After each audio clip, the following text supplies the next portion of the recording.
អូនច្រៀងរៀបរាប់សេចក្តីរាយរាប់ថាស្រីពិសីស្មុំនឹងស្នេហ៍ណាស់អូនព្រមរៀបការក៏ព្រោះចាំងចាំងបងខំដូរផ្លាំងឲ្យអូនរៀបការគូថ្មីវាចាំងកំរិលពេកណាស់ទៅហើយអោសង្សារអើយមិនបាច់អូនប្រឹងបំភ្លៃ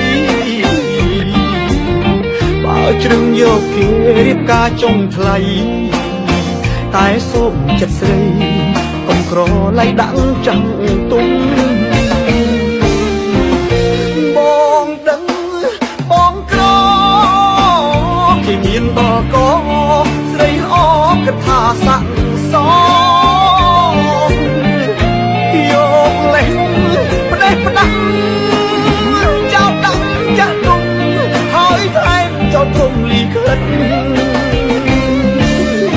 អរគុណពីមុនដែលស្រឡាញ់បងកុំព្រួយនួនល្អថាបងទៅរំខានស្រីពីសង្សារក្រជូនពរពិសីសូមឲ្យរូបស្រី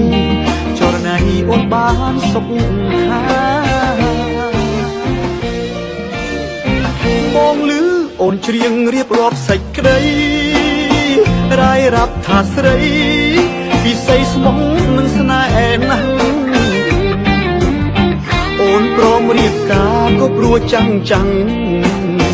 បងខំដូរផ្លាំងឲ្យអូនរៀបការគូថ្មីវាចាំងកំរិលពេកណាស់ទៅហើយអោសង្សារអើយមិនបាច់អូនប្រឹងបំភ្លៃបើជ្រឹងយកគេរៀបការចុងថ្លៃ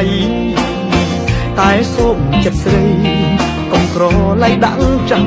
ទុំបងដឹងបងក្រគេមានបកស្រីអកថាស័ក្តិសមយកលេះផ្ដេសផ្ដាំចោលដាក់ចាស់ទុំ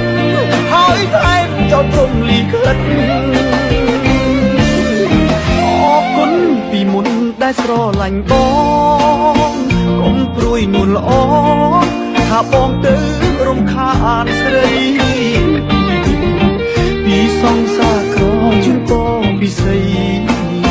សូមឲ្យរូបស្រីចរណៃអូនបានសុខ